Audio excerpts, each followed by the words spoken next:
Members of the press, I thank you for traveling here to Augusta, to our state's capital, for this meeting. My name is Paula Sutton, and I was raised right here in Augusta. I would have never predicted holding a press conference, that's for sure. I'm here with Representative Joel Steckes and Larry Lockman. Joel Steckes is a representative from Canaan, and he and I have formed a political action committee called Mainers Against Welfare for Politicians. We have done this to spread the truth to the people of Maine. And we have done this by talking directly to our friends and neighbors, and now the press. The message that we are sharing is a harsh truth. Question 1 amounts to little more than an increase in welfare to politicians. The passing of question 1 would give politicians a significant pay raise and make the citizens and job creators of Maine foot the bill. Right now, under existing Maine laws, state Senate candidates get about $22,000 to run their campaign for the general election. If question 1 passes, this number will rise to $60,000. That's nearly tripling. That's a huge increase. I know this because last year I ran for state senate in Knox County. I ran as a traditionally funded candidate and worked very hard, and I was able to raise around $34,000, all from voluntary donations. The most that any single person or company could give me for the general election was $375. I did this because I thought there were better things to do with taxpayer dollars than to fund my personal mission to get elected to office. If I were to run again, I would be forced to accept taxpayer dollars to run my campaign because there is no way that I could realistically hope to compete with a candidate getting $60,000. To me, this is unacceptable, and we are here to continue informing the Maine people that they must reject any further increase in welfare to politicians.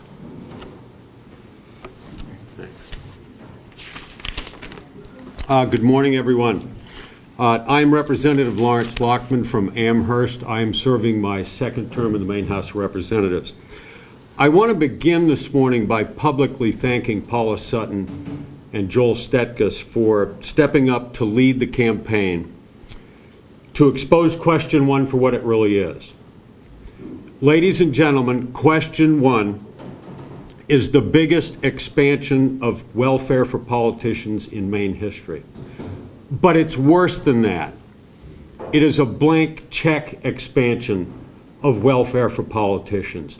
Nobody has any idea what this will cost the taxpayers of Maine. If question 1 had been in place in 2010, the governor's race alone would have cost as much as $15,000. $15 million. Thank you.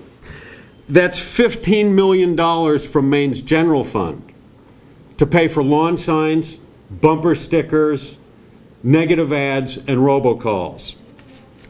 After years and years of chronically underfunding our nursing homes, how can we afford to give politicians more campaign welfare? Every taxpayer dollar that is spent on partisan political campaigns is $1 less for needed services to Maine's most vulnerable elderly and disabled citizens. How much longer will they languish on the wait lists if we pass question 1? Question 1 will triple the pool of welfare dollars available to fabulously wealthy politicians like limousine liberal Justin Alfond. Alfond's state Senate campaign last year was paid for by Maine taxpayers. If we triple the welfare benefits, others just like him will step forward, and they will happily shove Granny aside to get into that pool of money. On November 3rd, we urge Maine voters to just say no to more politicians, to more welfare for politicians, and to just say no to the dark money billionaire carpetbaggers who are bankrolling this campaign. And now it is my honor to introduce Representative Joel Steckes. Thank you, Joel, for your leadership in this David versus Goliath battle. Thanks, Larry. Good morning. I have some prepared statements that I'll read. But first, I want to thank Paula and Representative Lockman and the thousands of Mainers that have joined us in this real grassroots effort to expose the truth behind question 1 and ultimately working towards its defeat November 3rd. Representative Lockman was completely correct when saying this is a David versus Goliath battle, but I don't want people to misunderstand. This isn't about me versus them. This is about, once again, Mainers defending our way of life against ultra-wealthy special interest groups from away. I'm just a carpenter from Canaan, where I've lived most of my life, got married, raised my kids, and now I'm beginning to enjoy being a grandfather there. Almost 2 years ago, I was asked by my friends and neighbors who share my principles and values if I would run for the legislature and speak for them in Augusta. And that's exactly what I intend to do. My friends and neighbors and I would just like to be left alone. We'd like to just go to work and raise our families and enjoy our great state.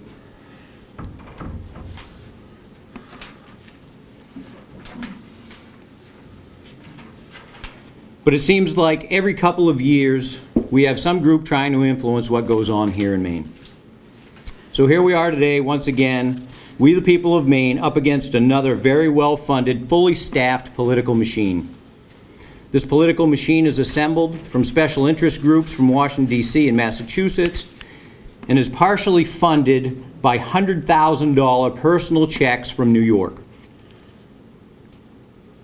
And then on top of that, they're also supported by hundreds of thousands of dollars of out-of-state money from foundations owned and operated by some of the wealthiest people on the planet.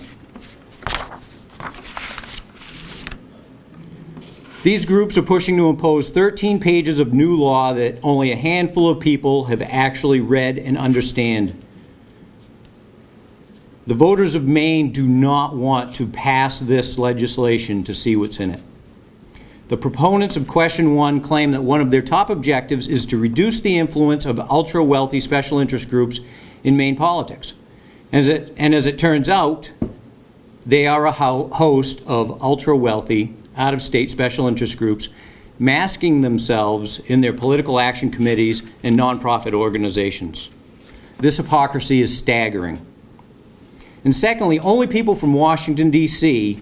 could come up with a plan to presumably reduce the influence of money in politics by tripling the amount of money in politics.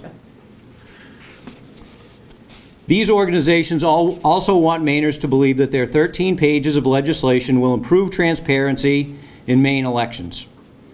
While it may look good on paper, it will do no such thing. Well-funded professional political groups will still be able to easily hide who they are, just like the Mainers for Accountable Elections is currently doing. The chart that we have here gives a basic idea of who is really behind question 1 and where the funding is really coming from. All of my life as a Mainer, I was taught to lead by example. Walk the walk and talk is cheap. Wouldn't you expect that if the question 1 groups with their highly paid campaign managers and marketing firms thought forcing others to disclose their top 3 funders was such a good idea that they would have done it themselves? To the best of my knowledge, they have not. Again, more hypocritical politics. To expect Maine taxpayers to foot the bill for up to a 300% raise for politicians to run their campaigns so they can send you 3 times more junk mail, while not including a single word to reduce the amount of money PACs or super PACs can raise or spend, is just flat wrong.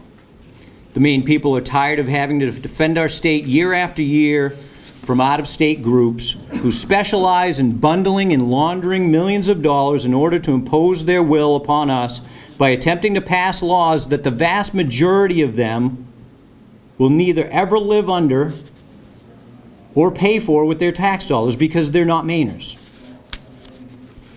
This scam to bilk the Maine taxpayer of millions upon millions of dollars and increased taxes on job creators to provide an expansion of welfare for politicians must be defeated in November.